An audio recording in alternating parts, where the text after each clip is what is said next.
What's up, everybody? It's your boy DC coming to you from that grind house. Welcome in the Hater Nation. So this Hot Tip Tuesday, and it's gonna be a real quick one. Okay, and I just kind of wanted to show proof of concept. I actually did not come up with this. Ant Cap was the one that showed me this on his YouTube. Make sure the link is in the description of the video that he showed. But it just shows the difference on how to get the ball off of over someone's head. And right here, the guy was pressing me. And so I went to the wheel route, or not the wheel, I'm sorry, the fade route in this set because I knew the fade will cook the press. All right. He went to the cover 3 press. And so you just gonna see this guy right here. Foster comes around and he gets a bump, but he gets ahead of him. So what happens is with Josh Allen, I have 99 throw power. So I just try and deep bomb it to my guy, which I need to catch the ball. There we go. Deep bomb it to my guy. And he doesn't throw it far enough. And he almost throws a pick. Okay. And I wanted to give you this proof of concept because this was actually in the game. And what you're going to do here, the very next play, as you can see, is 4th and 10. And I said, okay, well, let's try this out. I had never tried it before. We just gonna try it in the game here. I knew he was gonna get off that block or off the press because I'm in the wheel. Same exact play. He comes off of the wheel, or I keep calling it a wheel. I'm sorry, because it's like a small wheel. The fade is kind of like a small wheel now. So he comes off like he normally does. But this time, what I do is I actually throw a high point pass down the field versus throwing a regular pass. Now, if you've seen the other one, that was just a regular pass. And of course, I can't show you input on buttons. But as you can see, what happens here is because I threw it as a high point, it comes further down the field in order for my man to be able to catch it.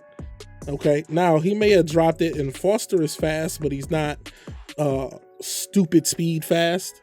You know, if you imagine like a Tyreek Hill or a Hollywood Brown or Marquise Goodwin, you know, he gonna come off that press and deep bomb, and he would actually catch that. But because I hit the left bumper, you know, that's the kind of animation you get on that pass when they're in the press. I knew he was gonna beat it, and he was able to catch it for a nice gain up the field where I'm in red zone. So that's what that is, and we're gonna show you here in a second. I will show you exactly how it works. So the play comes out of the gun doubles, and I'm not sure what playbook this comes out of. I do run a lot of franchise, so I make my own playbooks because I like to add plays as I go along. So I'm not sure what playbook the gun doubles comes out of, but you want to go to the SE dig right here. And if you look at that route ran by the number 2 receiver, it's a fade route, but he goes out a little bit further than a normal fade route. And then we're just going to go up against the nickel cover 3 press. Okay, so as you can see, like I said, that fade route comes out a little bit further. If you look at the normal fade, he goes a little bit out and then up versus that right there where he goes a little bit further outside from Foster. Okay, we're just gonna max protect, double team Joey Bosa, slide the other way, call the drag.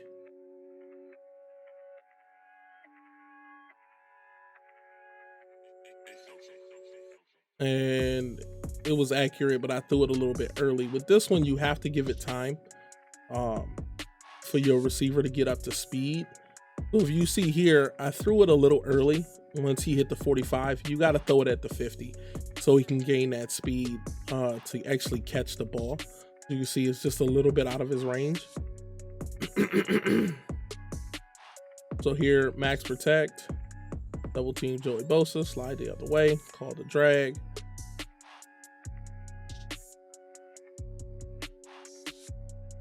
Throw the high point pass, and you see I can get him down there for the 1-play touchdown.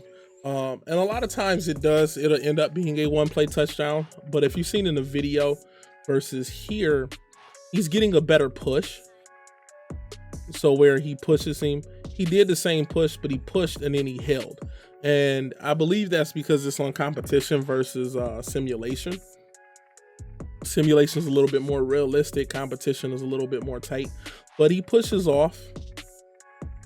Okay, and then he's able to run down the field. And if you've seen where I threw it, I waited until he got to the 50 so he can get the speed.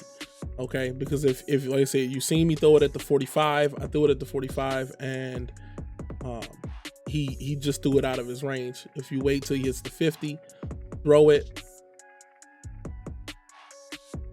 As you can see, he can nice, easy rack catch that for a 1-play touchdown on a cover 3 press, right? And that's not normal. A lot of people like to call that cover 3 press because if you just run a regular route, he won't get over the top. But as you can see, he gets over the top of it. I can deep bomb the ball.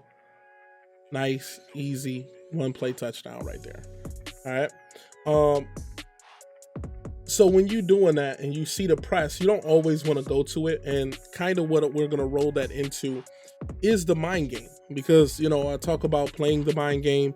And what this did was it took him out of where he had to manually back off of my receiver because he knew that I could call that play. But what he didn't realize is even that he did that, all I would have to do is just flip it, max protect, and he's going to have to readjust to backing off of the other guy.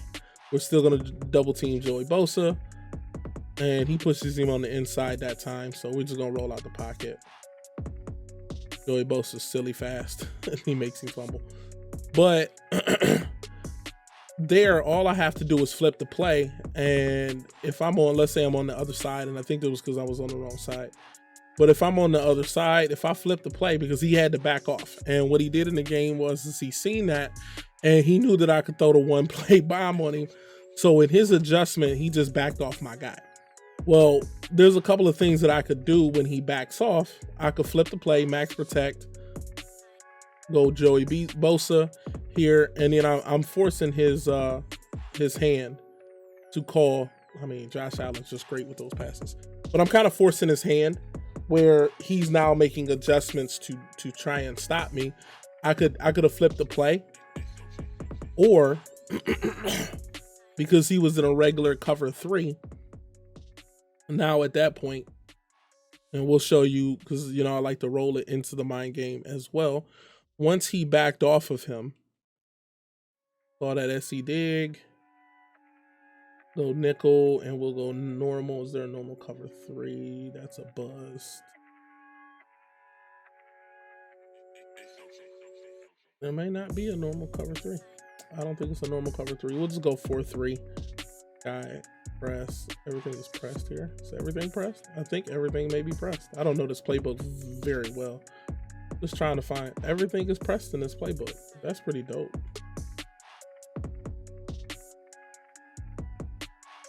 I ain't gonna lie, that's pretty dope. Everything looks like they have all the presses in the 4-3, over, the normal, all of them. The over plus? Okay, there we go. We actually found one that's not pressed. So if he's not pressed here, I could just call the out route because he's that far away. He's just gonna back up, and I could just throw the nice little out route. All right, because he has to manually back that guy up. And that's kind of what you want to do in getting into the mind game, because every single time he came out, he backed off my outside receiver because he knew that I could cook it. And then I can call the out route and I can hit him underneath. All right, and that rolls into the mind game. And that's all you want to do is just get somebody doing adjustments that they're not really comfortable with. He wasn't comfortable with that adjustment, so I could just call the out route, or I could flip the play. It's other things that I can do in order to get him to really have to make more adjustments that he's not comfortable with. So that's pretty much it for the video, guys. Thank you for watching. It's your boy DC. Always remember, embrace the hate and hate everybody.